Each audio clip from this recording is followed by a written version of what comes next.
Herkese tekrar merhabalar, kanalıma hoş geldiniz.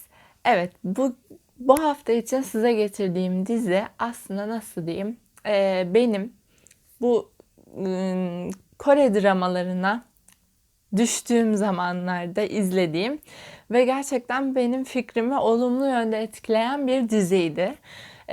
Yeni bir dizi değil bu arada, 2017 yapımı bir diziden bahsedeceğim size ama şunu söyleyeyim, hem oyuncu kadrosuyla hem konusuyla gerçekten sizi etkileyecek ve cidden beğeneceğinize inandığım bir dizi. Çünkü benim böyle ikinci sırada yani ikinci sıramda oturuyor diyebilirim. Gerçekten çok beğenerek izlediğim bir dizi. Bu arada dizimiz 20 bölümden oluşuyor. Bildiğiniz üzere genelde 16, ortalama 16 bölümden oluşuyor Kore dizileri. Biraz daha uzun fakat konusundan dolayı her şeye değinmek için 20 bölüm olduğunu da anlıyorsunuz. Ciddi anlamda bence konusunu seveceksiniz. Her şeyden önce dizinin kategorisinden bahsetmek istiyorum size. Yani aslında hem böyle polisiye var işin içinde, hem romantik sahneleri de bulunan, ama ağırlık sanırım polisiye olacaktır bu dizimizin. Yani cidden çok güzel. Benim iki sevdiğim kategoriyi birleştirmiş ve oyuncular benim için efsane bir uyuma sahipti ve çok da tatlıydılar dizi boyunca. Şimdi tabii ki bu kadar anlat. Gelelim dizimizin ismine. Dizimizin adı Suspicious Partner. Ve yani normalde Netflix'te bulabilirsiniz bu diziyi. Ve oradaki kategorisi sanırım romantik olarak geçiyordu. Ama direkt böyle hani nasıl diyeyim, full romantik bir dizi değil. Onu da söyleyeyim. Dediğim gibi benim için mesela polisiye ögeleri biraz daha baskındı. Şimdi ufak ufak artık başrollerimize geçmek istiyorum. Gerçi burada başrolleri sayarken tabii ki iki isim başrol, ama kadrosu ve oyunculukların ağırlıkları bakımından birçok oyuncuyu birçok sahnede görüyorsunuz. O yüzden tabii ki ben iki ana başrolümüzü söyleyeceğim ama karakterlerimizi anlatırken diğer oyuncularımızı da tabii ki böyle söylemek istiyorum bu dizi için. Çünkü bence önemli yerlere olan oyunculardı. Şimdi geliyorum başrollerimize. Birini zaten e, dizisini tanıtmıştım ve gerçekten sevdiğimi ve beğendiğimi de söylemiştim.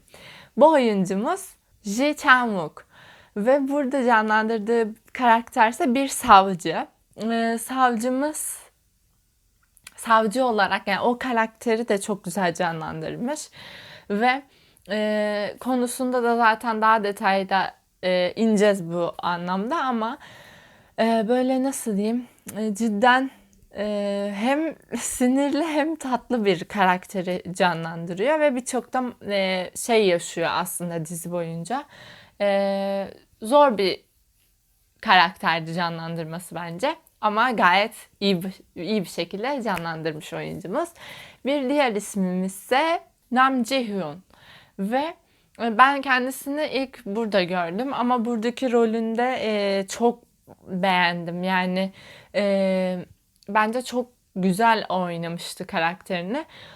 Kendisi de aslında avukat ve işe yeni başlamış bir avukat. Yani acemi bir avukat olarak görüyoruz ve öyle bir, yani birçok şey başına geliyor ve bence asıl ana karakterimiz de o diyebiliriz. Hani ciddi anlamda bütün olaylar neredeyse onun çevresinde dönüyor ve çok önemli bir karakter dizi boyunca. Şimdi tabii ki konusuna geçelim. Nam Ji-hyun dediğim gibi acemi bir avukat. Dizimizde çok komik bir şekilde karşılaşıyor Ji Chang-wook'la ve ardından hikaye, aslında onları birleştiren şey karşılaşmaları değil. Öyle bir noktaya geliyorlar ki beraber böyle ufak bir rol yapıyorlar. Hatta klipte göreceksiniz ne demek istediğimi. Ve öyle tanışık oluyorlar, ama daha sonra acemi bir avukat olarak Ji Chang-wook'un olduğu, yani canlandırdığı karakterin yanında çalışmaya başlıyor. Beraber böyle tanışıyorlar aslında ve kendisinin erkek arkadaşı onu aldatıyor ve bunu görünce de tabii ki ondan ayrılıyorlar. Fakat bir gece, yani bu çalışmaya başladıktan kısa bir süre sonra bir gece eve döndüğünde, daha doğrusu evindeyken, daha düzgün bir şekilde toparlayıp anlatayım. Evindeyken canı bira içmek istiyor ve evde olmadığı için dışarı çıkıp almaya gidiyor. Geri döndüğünde ise eski erkek arkadaşının evinde bıçaklanmış ve ölmüş halde buluyor. Ve tabii ki polise haber verdiği zaman kendisini tutukluyorlar ve o süreçte kendisi Ji Chang-wook'un canlandırdığı karakter olan savcımızı arıyor ve yardım istiyor. Diyor ki ben hiçbir şey yapmadım, yani bana yardım et. Aslında hikayemiz bu şekilde başlıyor. Ve tabii ki ardından öyle büyük bir olay çıkacak ki inanamayacaksınız. Bu arada konuyu çok fazla anlatamıyorum. Çünkü ciddi anlamda hani spoiler kaçabilecek bir şey. Ama şunu söyleyeyim. Cidden daha sonrasında şunu söyleyebilirim. Olaylar öyle bir yere gidecek ki çok şaşıracaksınız. Böyle dizinin temposu boyunca kuşku duyduğunuz, arada gerici olan bir takım sahneler var. Ve bu karakterlerimizin aslında bu sürecini görmüş oluyoruz. Yani tutuklanıyor fakat şimdi olayın savcısı da Ji Chang-wook'un canlandırdığı karakter olarak atanınca ortalık biraz kızışıyor. Ve yine de ona çok yardımı dokunacak. Bu kadarını söyleyeyim. Çok yardım edecek Ji Chang-wook ona ve hikayesi dizinin bu şekilde başlıyor. İlerleyiş boyunca birçok şey göreceksiniz. Bu ikilimiz tahmin ettiğiniz üzere böyle yani birbirlerini seviyorlar ama işte bir tarafın bir takım duygusal sebepleri yüzünden ilk başta bir araya gelemiyorlar falan filan, böyle romantik yerleri de var dediğim gibi ama sadece polisiye anlamında bu vakayı düşünmeyin. Yani birçok şey olacak ve birçok şey izleyeceksiniz dizide. Dediğim gibi zaten 20 bölüm. Böyle diğer dizilere göre daha kapalı bir anlatım oldu ama gerçekten diziyi izleyip görmenizi isterim. Kadro olarak ben çok başarılı buldum. Çok da böyle uzatmadan şimdi size klibiyle baş başa bırakayım. Ardından yorumlarımla karşınızda olacağım.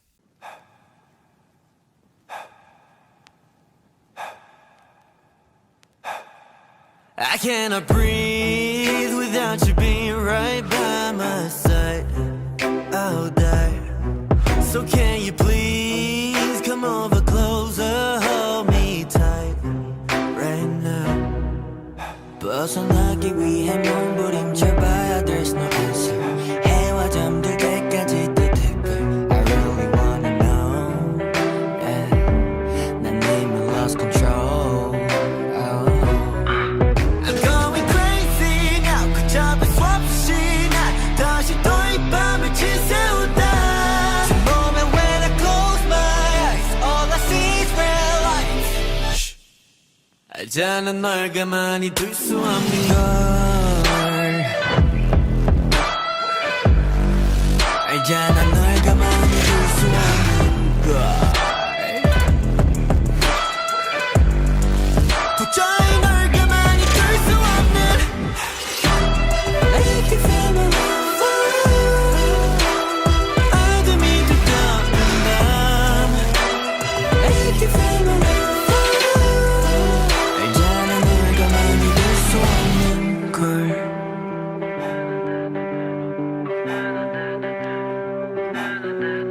Now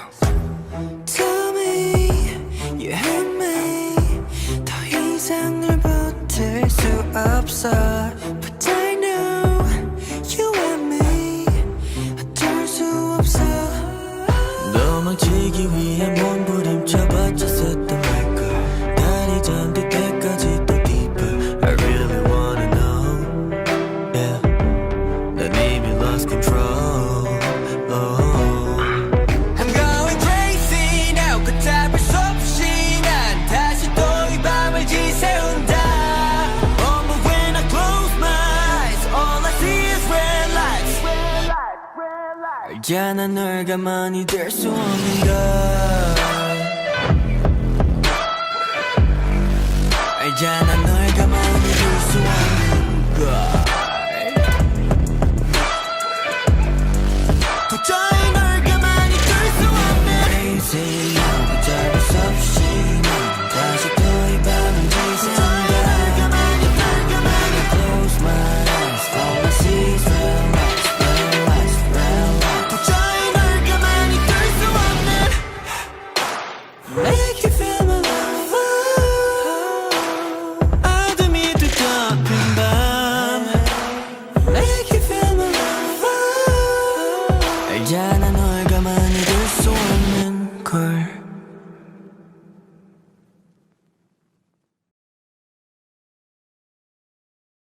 Evet, şimdi gelelim tabii ki dizi için yorumlarıma. Dediğim gibi ben başrolleri ve dizinin kadrosunu inanılmaz beğendim.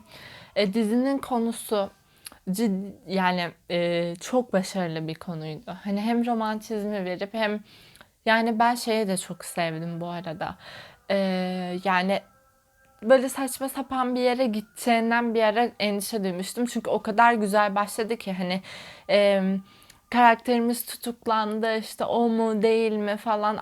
Bu arada Ji Chang-wook'un canlandırdığı savcımız da çok zor bir durumda kalıyor aslında. Yani mesleğini ateşe attı gibi bir durum. Maalesef bu tip şeyler işte üstten baskı yiyince herkesin yapabileceği bir şey değil o durumda. Ama ondan sonrasında asıl katilimizin bu kadar çok yani cinayet işlemiş olması ve onun sebebi de çok yani hikayesi vardı. Böyle saçma sapan bir yere gitmedi. Yani çok trajik bir hikaye bu arada. Ben yani olayın aslını öğrendiğimde çok üzülmüştüm. Düşünebiliyor musunuz? Yani korkunç bir şey bu. Ee, Yani toplu bir şekilde bir kıza saldırmışlar ve yani üzücüydü o bölümü ama dizide bu konuya da değinilmiş ve aslına bakarsanız adalet sistemindeki birçok ögeye de değinilmiş. Yani mesela bir ilk bu mesleğe başladığında yani savcının evinde kalırken geçici süre olarak biliyorsunuz.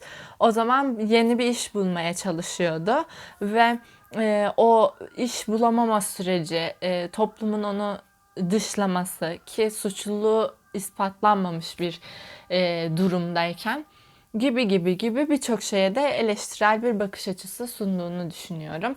Onun dışındaki romantik sahneleri de ilk başta tabii ki çok reddedildiği için çok üzülüyorsunuz ama onların bu ilişki süreci de bence yani izlemesi keyif vericiydi ve böyle Allah'tan da mutlu bir sonla bitti dizimiz.